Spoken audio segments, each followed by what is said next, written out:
Persiapan. Beri salam. Selamat pagi, Guru. Pagi, silakan dulu.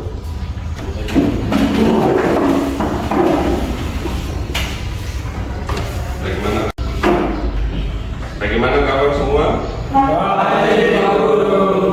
Kita sebelum mulai pelajaran hari ini saya cek dulu, absen dulu. Elias, Hadir, Guru. Arnold Jansen, Hadir, Guru. Dani, Hadir, Guru. Gesler, Hadir, Guru. Gervino, Hadir, Guru. Yaluma, Hadir, Guru. Merko, Akas, Hadir, Guru. William, Hadir, Guru. Paul, Hadir, Guru. Joseph Tagi, Hadir, Guru. Stefanus Edison. Hadir, Guru. Semua hadir ya hari ini. Baik, hari ini kita akan mendalami materi tentang kanon kitab suci Perjanjian Lama. Kanon. Nah, anak-anak bisa lihat di depan materinya tentang kanon kitab suci Perjanjian Lama. Nah, pelajaran ini akan kita lewati untuk 2 jam pelajaran atau 2 kali 45 menit. Kita akan mendalami untuk kanon ini ada beberapa hal yang kita akan dapat dari tujuan pembelajaran hari ini. Pertama, kita mengidentifikasi kitab-kitab Perjanjian Lama. Kita lihat mana yang protokanonika dan mana yang deuterokanonika. Yang kedua, kita akan menjelaskan tentang arti kanon dan kanonisasi Perjanjian Lama. Terus pengelompokan kitab-kitab Perjanjian Lama sesuai kategorinya. Kita lihat ada sejarah, ada nabi dan hikmat, ada macam-macam kitab ini. Terus ada kita jelaskan arti dari deuterokanonika dan kemudian di akhir pelajaran kita akan lihat atau buat sebuah doa syukur untuk kita lihat dari deuterokanonika ini. Kita akan lihat arti dari kanon. Lalu kita lihat sedikit sejarah singkat terbentuknya kitab suci Perjanjian Lama, lalu perbedaan kitab kanonik dan deuterokanonika. Ya, untuk memulai pelajaran hari ini kita bagi dalam 2 kelompok dulu. Semua perhatikan di depan. Kita akan bagi dalam 2 kelompok. 2 kelompok ini untuk kita mendalami. Ada beberapa pertanyaan. Mengapa ada perbedaan? Apa yang Anda pahami? Terus buat daftar kitab-kitab. Nah, mari kita lihat satu persatu. Saya bagi kelompok begini saja. Ini jadi kelompok 1, yang di sana jadi kelompok 2. Silakan perhatikan di sana dan saudara-saudara mendiskusikan apa yang bisa saudara-saudara jawab dari beberapa pertanyaan ini. Nanti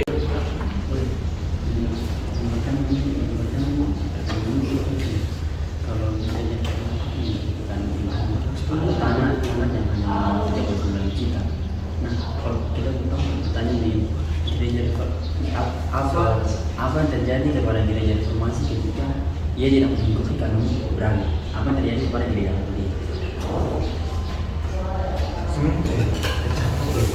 langsung ambil kesimpulan.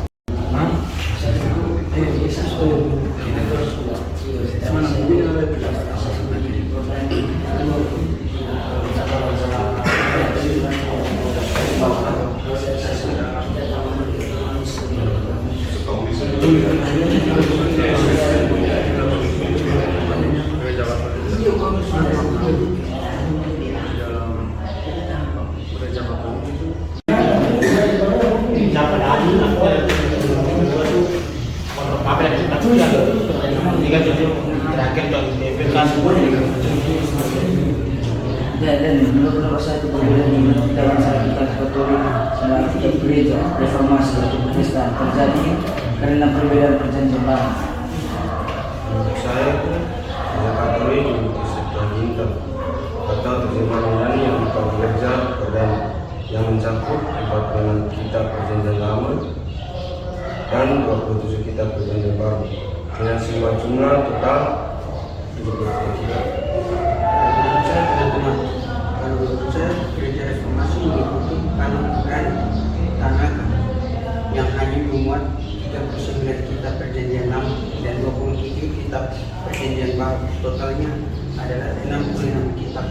Oke, setelah kita mendalami dalam kelompok beberapa pertanyaan ini, selanjutnya kita akan mendengarkan presentasi dari kelompok 1 dengan kelompok 2. Nah, saya minta Paul Badi untuk memimpin kita menjadi moderator untuk jalannya proses diskusi kita.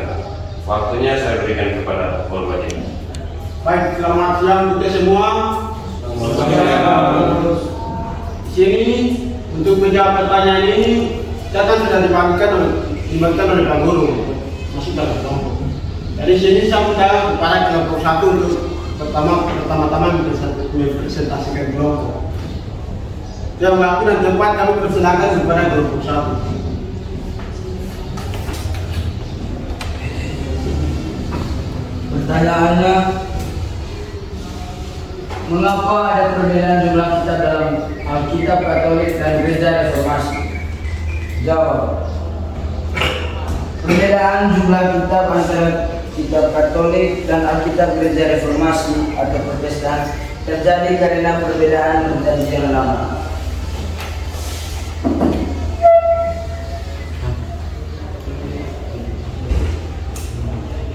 Yang pertama, gereja Katolik juga mengikuti Septuaginta atau terjemahan Yunani yang dipakai gereja pagani, yang mencakup 46 kitab perjanjian lama dan 27 kitab perjanjian baru, dengan total 73 kitab.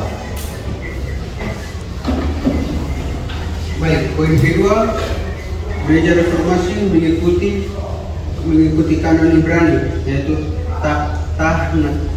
Tanaka yang hanya memuat 39 kitab perjanjian lama dan 27 kitab perjanjian baru.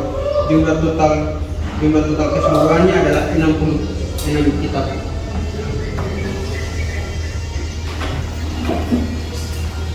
Kesimpulan dari pertanyaan nomor 1, Kuat, suaranya kuat. kesimpulan dari pertanyaan nomor 1 yaitu kitab tambahan dalam Alkitab Katolik disebut Deuterokanonika, seperti Tobit, Yudit, 1 Makabe, 2 Makabe, Kebijaksanaan Solomon, dan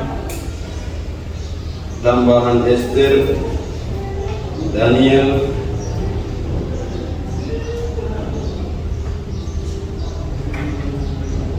sedangkan gereja reformasi menyebut apostolik dan menyebut apokrif dan tidak menyebutkannya sebagai kitab suci. Nomor 2. Apa yang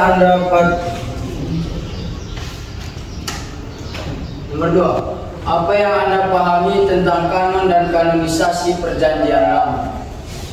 Baik, kalau menurut kami menurut kelompok kami yang kami pahami tentang kanonisasi lama, kanon perjanjian lama adalah daftar resmi kitab-kitab yang diakui sebagai firman Allah dengan menjadi bagian dari Alkitab. Kanonisasi adalah proses penetapan kitab-kitab tersebut sebagai kitab suci yang diberi bawah bagian dari Allah.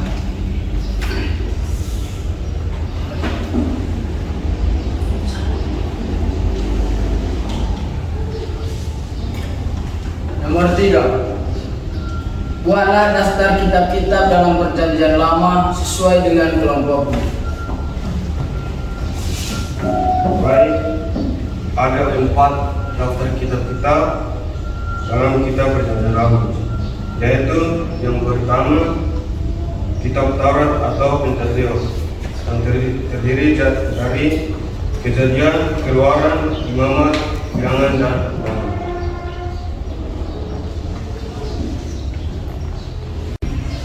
Baik, itu adalah Taurat atau Pentateuch. Kejadian, Keluaran, Imamat, Bilangan, Ulangan.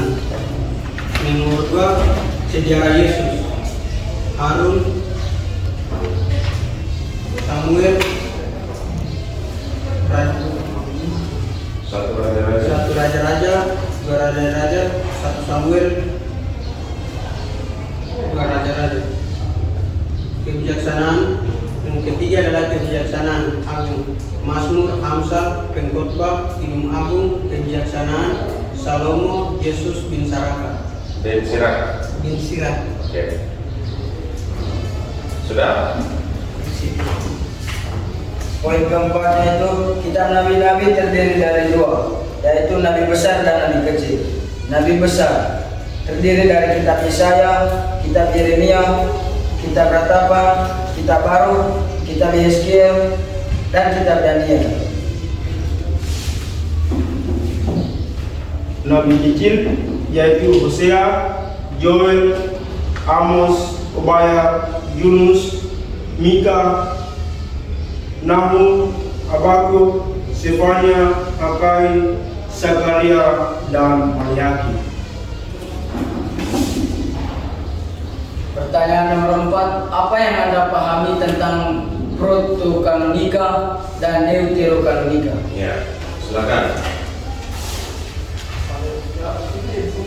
Protokanonika adalah kitab-kitab perjanjian lama yang sejak awal diakui sebagai kitab suci tanpa perdebatan. Deuterokanonika adalah kitab suci yang pengakuannya sebagai kitab suci muncul kemudian setelah proses penegasan oleh gereja. Apakah sudah? Sudah semua? Sudah. Oke, moderator silakan. Baik. Apakah dari kelompok sudah membacakan soal suara apa jawabannya? Kami, mari teman-teman kami berikan hapus kepada teman-teman yang sudah membacakan. Baik, apakah dari kelompok sebelah mau mengajukan pertanyaan? Malah dari kelompok sebelah wajib mengajukan pertanyaan minimal 3 pertanyaan. Ya, kelompok silakan, ada yang mau bertanya? Baik. Maka sendiri terus apa lagi? Jaromo. Oke, silakan siapa yang mulai duluan? Saya persilakan yang pertama kepada saudara Akas yang telah mengangkat tangan. Suara keras ya. Baik, terima kasih moderator atas waktu dan tempatnya. Langsung saja pertanyaannya, mengapa harus ada kitab Deuterokanonika dalam gereja Katolik? Mengapa harus ada kitab Deuterokanonika dalam gereja Katolik? Ditulis ya pertanyaannya. Kenapa harus ada Deuterokanonika? Oke, lanjut, moderator. Baik. Selama menunggu jawaban dari kelompok sini, kelanjutkan ke pertanyaan nomor 2 dari saudara Willy. Ya, kuat suara. Baik, terima kasih moderator atas waktu dan kesempatan yang telah diberikan kepada saya. Dari tadi yang saya dengar dari penjelasan saudara ya, di kelompok 1, di penjelasan mereka dikatakan bahwa gereja reformasi mengikuti kanon Ibrani atau tanah yang hanya memuat 39 kitab perjanjian lama, 27 kitab perjanjian baru.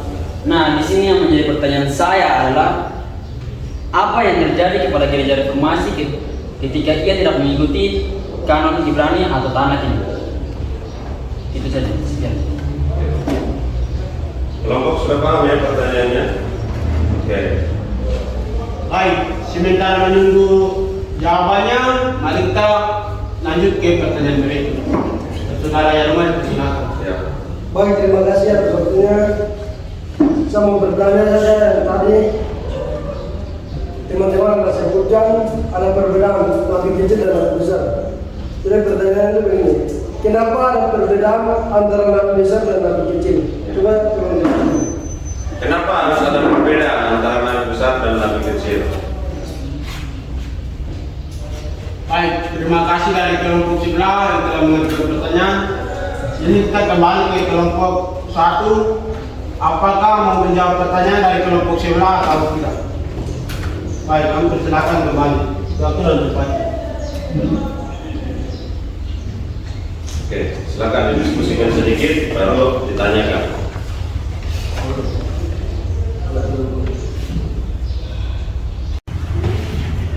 Baik, sekarang kita kembali kepada kelompok 1 untuk menjawab pertanyaan-pertanyaan dari kelompok sebelah yang telah mengajukan tadi. Kelompok 1 dipersilakan. Oke, baik. Terima kasih kepada kelompok 2 yang telah memberikan pertanyaan. Jawaban dari nomor 1 pertanyaannya, kenapa harus ada kitab Deuterokanonika dalam gereja Katolik? Jawabannya, karena gereja Katolik itu menerima seluruh kitab yang digunakan oleh umat Yahudi di Aspora atau terjemahan Septuaginta yang mencakup kitab-kitab Deuterokanonika. Kitab-kitab ini dianggap berisi wahyu Allah yang bermanfaat untuk iman dan moral umat, serta telah lama digunakan dalam liturgi gereja perdana sebelum kanon Alkitab ditetapkan secara resmi oleh gereja atau Konsili Hippo 393 dan Kartago 397.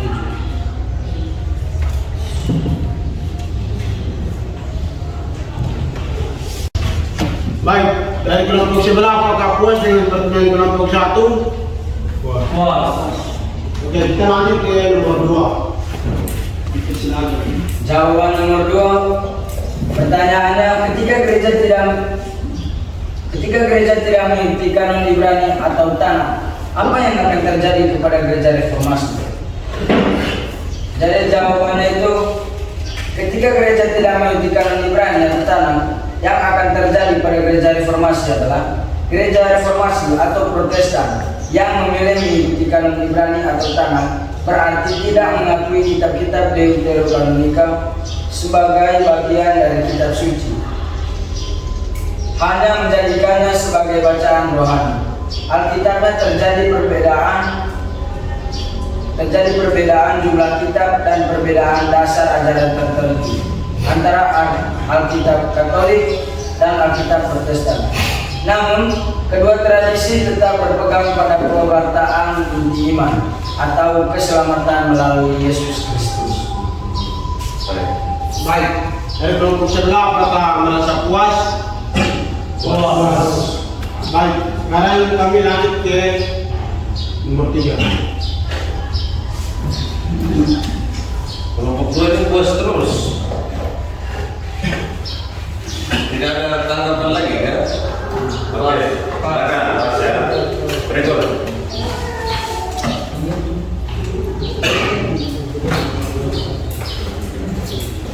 Pertanyaan nomor 3, silakan. Baik, pertanyaan nomor 3 kami kelompok 1 akan menjawabnya. Pertanyaan yang tadi kelompok 2 tanyakan itu, mengapa harus ada perbedaan antara nabi kecil dan nabi besar dalam kitab suci Katolik? Yaitu perbedaan nabi besar dan nabi kecil bukan karena tingkat pentingnya besar, tetapi panjang pendekatan isi kitab dalam luas pelayanan. Yang pertama, nabi besar, yaitu Yesaya, Yeremia, Yeskiel, Daniel. Kitab panjangnya dan mencakup sejarah luas. Itu dalam nabi besar. Dan nabi kecil, yaitu dalam nabi kecil yaitu Hosea sampai Maleaki. Kitabnya lebih singkat, fokus pada konteks tertentu. Semua nabi sama pentingnya karena mereka menyampaikan sabda Allah. Hanya perbedaan dalam cakupan dan ukuran tulisan.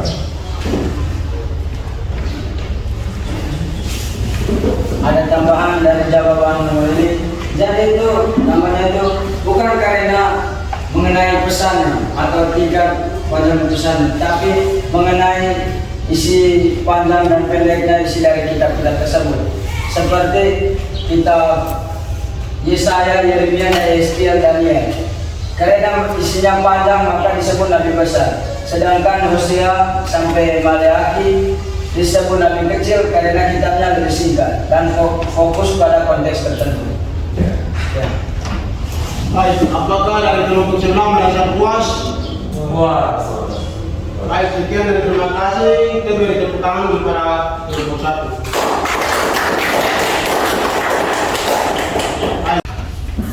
Baik, terima kasih. Sekarang kita masuk ke memberikan waktu kepada Pak Guru untuk menegaskan kita kembali dari apa yang soal yang diberikan tadi.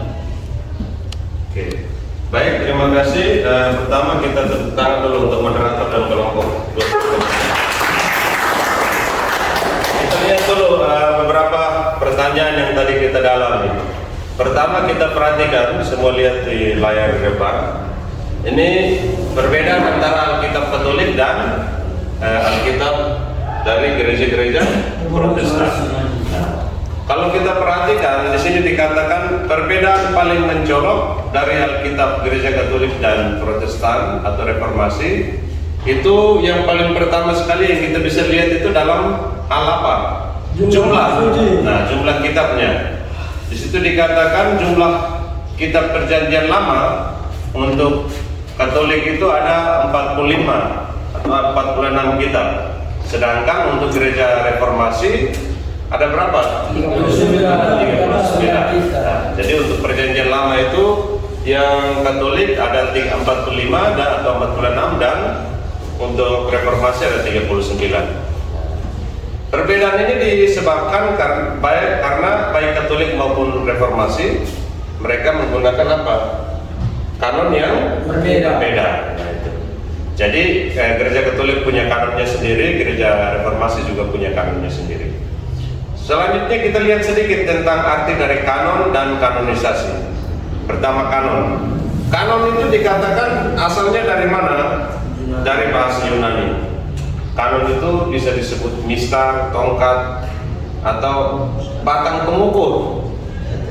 Kalau kita perhatikan mistar itu fungsinya untuk apa? Mengukur.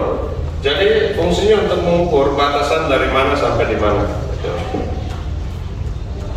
Dikatakan kanon itu artinya mistar. Kalau kamu lihat mistar itu dia untuk apa fungsinya? Untuk mengukur, mematok. Misalnya kalau orang bilang 1 meter itu mana? Berarti dari sini sampai sini disebut 1 meter. Nah, sama kanon itu artinya patokan. Jadi apa? Mengukur atau mematok. Patok apa? Kalau kita dalam konteks kanon kitab suci berarti mematok. Pada banyak sekali begitu banyak buku mana yang disebut dengan kanon, mana yang disebut dengan ajaran Yesus dan mana yang tidak. Jadi dulu itu banyak sekali ajaran tentang Yesus, banyak sekali kitab. Maka gereja membuat kanon, membuat patokan untuk memilih buku mana yang kemudian bisa diakui sebagai ajaran iman dan mana yang ajaran sesat. Maka setelah kanon itu dilakukan, maka kita menghasilkan ini, kitab suci. Nah, itu namanya kanon. Terus apa itu kanonisasi yang kedua? Kanonisasi itu adalah proses. Jadi proses mendaftar kitab-kitab mana yang itu yang disebut kitab suci, mana yang tidak, mana yang sesuai ajaran Yesus, mana yang sesuai dengan ajaran Yahweh dan mana yang tidak. Maka kanonisasi itu artinya apa, bro? Proses mendaftar. Kalau kanon artinya daftar. Sudah jelas bedanya kanon dan kanonisasi. Kalau kanon itu artinya daftar kitab suci. Kalau kanonisasi proses mendaftar. Bedanya di situ. Berikut kita lihat pengelompokan kitab suci Perjanjian Lama. Lihat ya. Oke. Kalau kita perhatikan pengelompokan kitab suci Perjanjian Lama itu ada 3 kelompok. Pertama ada kitab sejarah, naik dulu. Terus ada kitab hikmat dan nyanyian, dan yang ketiga adalah kitab para nabi. Oke. Perhatikan di sini. Kalau orang bilang kitab sejarah, itu kita bicara tentang 5 kitab. Naik. Kitab sejarah itu ada Kejadian, Keluaran, Imamat, Bilangan, dan Ulangan. Nah, ini 5 kitab ini yang menceritakan tentang sejarah kehidupan orang-orang Israel, sejarah dari bapak-bapak bangsa sampai pada kehidupan orang Israel itu. Nah, ini mulai dari Kejadian, awal penciptaan sampai menceritakan kembali tentang setelah bangsa Israel turun dari tanah Mesir. Setelah itu kita akan pindah di yang berikut. Kita lanjut sampai di, oke, lanjut dulu. Terus bagian kedua kita akan lihat tentang kitab para nabi. Kitab para nabi, sebelum ke situ naik dulu ke atas, saya selesaikan. Kitab sejarah ini dibagi menjadi beberapa bagian ya. Oke. Kita lihat lanjutan dari setelah 5 kitab itu, lalu lanjut dari lagi ke atas dulu, ke atas. Nah, lalu kita lanjut tentang Yosua turun, Hakim-Hakim, Rut, 1-2 Samuel sampai terakhir 1-2 Makabe. Nah, ini bicara tentang sejarah bangsa Israel. Gitu. Jadi untuk sejarah bangsa Israel atau kitab sejarah kita ada temukan di sini ada 17 kitab. 17 daftar, tapi di dalamnya bisa lebih dari itu karena ada 1-2 Makabe, 1-2 Samuel dan seterusnya. Lanjut. Bagian kedua dari kitab suci Katolik kita adalah kitab para nabi. Seperti tadi dijawab oleh kelompok. Nah, kitab para nabi ini pun kita lihat dibagi lagi, ada nabi besar dan nabi kecil. Nah, nabi besar itu ada Yesaya, Yeskiel, Yeremia, dan Daniel. Terus nabi-nabi kecil seperti dijelaskan tadi ada Ratapan, Baruk, Hosea, Yoel, Amos sampai terakhir itu ada Maleakhi. Lalu ada bagian yang berikut, bagian yang ketiga adalah orang bilang kitab hikmat dan nyanyian atau sastra hikmat. Di dalamnya itu kenapa ada sastra? Kita lihat. Kelompok kitab ini disebut kitab sastra atau hikmat atau kitab nyanyian. Kenapa? Karena isinya berupa hikmat yang diungkapkan dalam bentuk puisi-puisi ceritanya, atau isi ceritanya yang puitis, isi ceritanya yang punya makna-makna yang sangat bagus, maka dikelompokkan menjadi ini kitab nyanyian dan hikmat. Misalnya kisah Ayub, Mazmur itu lebih ke arah nyanyian-nyanyian, Amsal, Pengkhotbah, Kidung Agung, Kebijaksanaan Salomo dan Bin Sirah. Inilah yang kita sebut dengan pembagian kitab suci. Jadi ingat, ada berapa pembagian kitab suci? Ada berapa jenis? Ada berapa? 3 atau 4? 1 kitab sejarah. 2 kitab para nabi. 3 kitab puisi dan hikmah. 3. Terus berikut kita lihat Deuteronomika. Deutero lawannya apa? Deutero artinya kedua. Maka yang pertama disebut apa? Proto. Ada proto dan deutero. Proto-kanonika itu artinya apa? Daftar kitab yang pertama. Deutero artinya daftar kitab yang kedua. Kita perhatikan orang Yahudi di Palestina dan orang Yahudi di perantauan masing-masing memiliki daftar kitab sendiri. Daftar kitab suci orang Yahudi di perantauan juga mencakup kitab-kitab yang kemudian hari dikenal dengan istilah Deuterokanonika. Terus sejak tahun 100 Masehi baru ada daftar kitab suci yang ditetapkan di Palestina yang diterima oleh umum oleh semua orang Yahudi. Nah, kita lihat daftar kitab suci Deuterokanonika yang kemudian tidak diterima oleh saudara-saudara kita yang di Protestan. Nah, yang termasuk dalam Deuterokanonika itu ada Tobit, Yudit, Baruk, 1-2 Makabe, Kebijaksanaan Salomo dan Yesus bin Sirah. Nah, itu satu penegasan untuk mempertegas diskusi kita pada hari ini.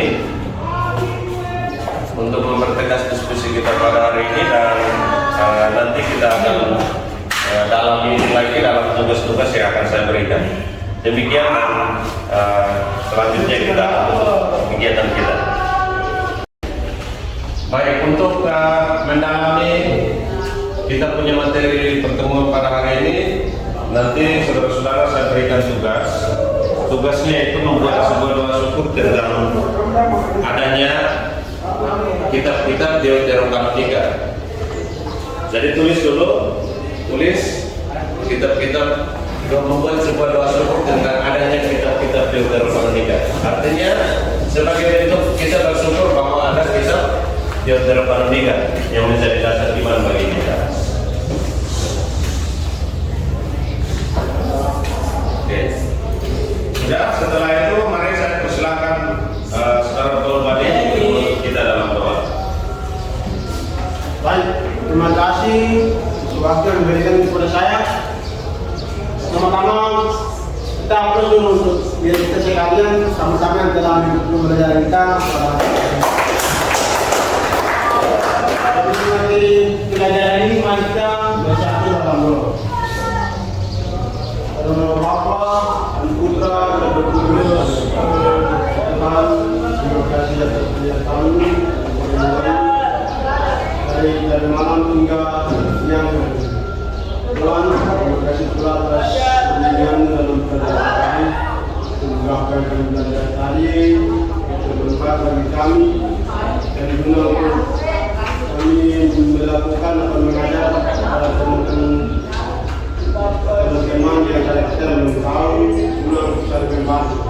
Tuhan berkatilah guru kami yang telah mengajar kami, dan dikiranya saja kesehatan. Tuhan, penyerwaannya kami serahkan ke dalam tangan.